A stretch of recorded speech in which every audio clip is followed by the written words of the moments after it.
Hello, good afternoon to all of you. ठीक है। और आज हम टॉपिक देखते हैं कि उत्प्रेरक है। उत्प्रेरण या कैटालिसिस क्या होता है।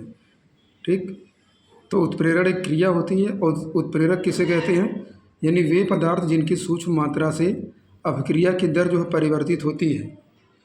ठीक। वे पदार्थ जिनकी सूक्ष्म मात्रा से अभिक्रिया की दर क्या होती है, परिवर्तित होती है, तो उनको हम क्या बोलते हैं, उन पदार्थों को उत्प्रेरक या कैटालिस्ट कहते हैं।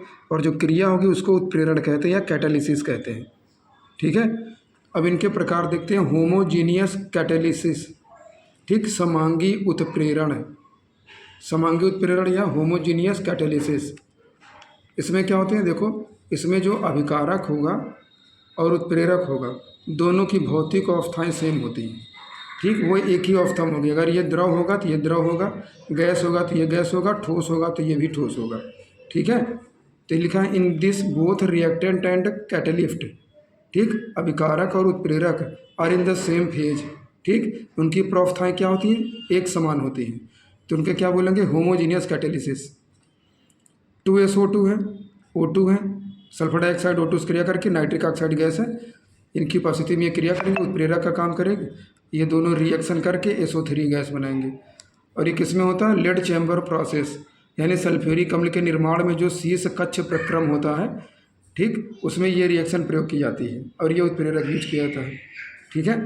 अगली रिएक्शन है C12H22O11, ये लिक्विड लेते हैं इसका। ठीक है। शर्करा है, चीनी का घोल लेते हैं या कोई भी रख लेते हैं। C12H22O11 शर्करा है, इसको पानी में एक्वस विलयन बनाते हैं और थोड़ी सी मात्रा में डायल्यूट H2SO4 मिलाते हैं। ठीक है। तो ये जो होगा शुगर जो होगी अब घटित हो जाएगी ग्लूकोज में और फ्रक्टोज में, ग्लूकोज फ्रक्टोज में ये टूट जाएगी। ठीक। हेट्रोजीनियस कैटालिसिस क्या होते हैं, जैसे ये था होमोजीनियस कैटालिसिस, समांगी उत्प्रेरण था, ये विषमांगी उत्प्रेरण होगा। हेट्रोजीनियस मतलब अलग अलग, विषमांगी। इसमें क्या होगा, रिएक्टेंट, अभिकारक और उत्प्रेरक दोनों की प्रवस्थाएं अलग अलग होती हैं। ठीक है, दोनों सेम नहीं होंगे। ठीक है। जैसे इसमें गैस था तो यहाँ गैस था, लिक्विड था तो यहाँ लिक्विड था, यहाँ पर ये अलग अलग इनकी प्रवस्थाएं होंगी। ठीक। तो इसमें क्या हो जाएगा, अभिकारक और उत्प्रेरक दोनों की प्रवस्थाएं अलग अलग होती हैं। ठीक है। तो एग्जाम्पल्स इसमें देखते हैं। पहला एग्जाम्पल्स है H2O2, देखो यहाँ पर H2O2 और ये प्लेटिनम उत्प्रेरक लगा, ये दोनों गैस हैं, ये ठोस हो जाएगी। ठीक। ऐसे अगर H2O2 रिएक्शन कराएं तो बहुत दिनों के बाद जो है H2O बनेगा, बहुत समय बाद। प्लेटिनम उत्प्रेरक लगा देते हैं तो ये आपस में क्रिया करके, ठीक, संघनित होकर के H2O बना लेंगे।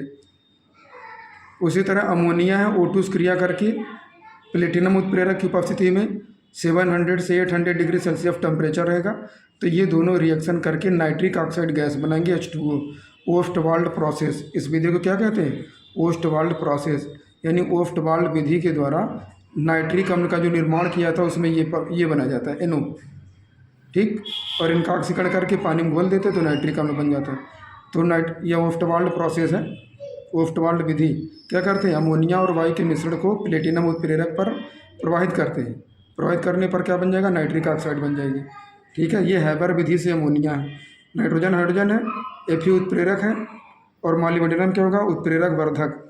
इनकी उपस्थिति में ये कंडीशन है 200 वायुमंडल दाब है और 500 डिग्री सेल्सियस ताप, इस पर ये क्रिया करके क्या बना लेगा, अमोनिया गैस बनाएगा। और ये ऊष्माक्षेपी क्रिया है, 22.4 किलो कैलोरी ऊष्मा निकलेगी। ठीक है। ठीक। तो ये हैबर विधि से अमोनिया है।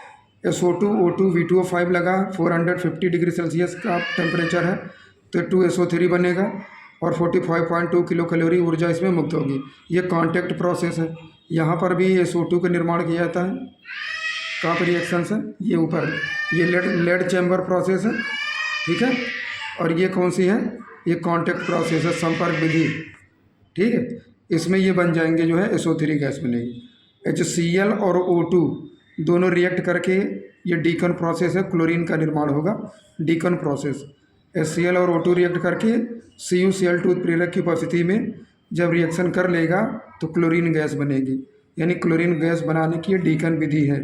HCl और O2 का मिश्रण होगा, CuCl2 उत्प्रेरक लगा देते हैं और ये 450 डिग्री सेल्सियस टेम्परेचर उस पर रिएक्शन करके क्लोरीन गैस बना लेती। ये इम्पॉर्टेंट रिएक्शंस है। एथिलीन से पॉलीएथिलीन बनाना पर हाई डेंसिटी की होती उच्च घनत्व की polythene, HDPE high density polyethylene. इसके लिए उत्प्रेरक क्या लगाएंगे? जिगलर नाटा उत्प्रेरक। कौन सा उत्प्रेरक है? जिगलर नाटा उत्प्रेरक। क्या होता है? TiCl4 है प्लस C2H5 का होल थ्राइस Al। ठीक है, ये जिगलर नाटा उत्प्रेरक है। उच्च दाब पर 70 डिग्री सेल्सियस ताप पर ये रिएक्शन करेगा और करके ये बना लेगा पॉलीएथिलीन। पर जो पॉलीथीन बनेगी वो हाई डेंसिटी की होगी, उच्च घनत्व की पॉलीथीन। ठीक। और उसके बाद ये वाटर गैस से मेथेनॉल, ये भी रिएक्शन पूछी खूब गई है। वाटर गैस से मेथेनॉल कैसे बनाओगे? तो देखो यहाँ पे कार्बन मोनोऑक्साइड और हाइड्रोजन के मिश्रण को CuO ZnO Cr2O3 की उपस्थिति में 300 डिग्री सेल्सियस टेम्परेचर और 200 वायुमंडल दाब पर, तो इतने पर अगर ये पास करेंगे तो क्या बन जाएगा? मेथेनॉल। तो वाटर गैस से मेथेनॉल के निर्माण में क्या उत्प्रेरक लगेगा? CuO ZnO Cr2O3, यानी इनकी उपस्थिति में ये बनेंगे। ठीक। तो आज हम लोगों ने अध्ययन किया कि होमोजीनियस और हेट्रोजीनियस कैटलिस्ट क्या होते हैं। होमोजीनियस में अभिकारक और उत्प्रेरक दोनों की प्रवस्थाएं सेम होंगी। ठीक, यानी अभिकारक भी की जो भी अवस्था होगी और इनकी अवस्था दोनों सेम रहेंगी। हेट्रोजीनियस में डिफरेंट रहेंगी। ठीक, कहीं पर सॉलिड है, कहीं पर गैस है, लिक्विड है। देखो यहाँ ठोस अवस्था में है, ये ठोस है। ठीक, ये दोनों गैस है, ये ठोस है, यानी इनकी प्रवस्थाएं सेम नहीं होंगी, उत्प्रेरक की और अभिकारक की। तो जब अलग अलग होगा तो इसे क्या बोलोगे? हेट्रोजीनियस कैटलिस्ट प्रोसेस कैटालिसिस कहलाएगा। ठीक है, तो आशा करते हैं वीडियो आपको समझ में आया होगा।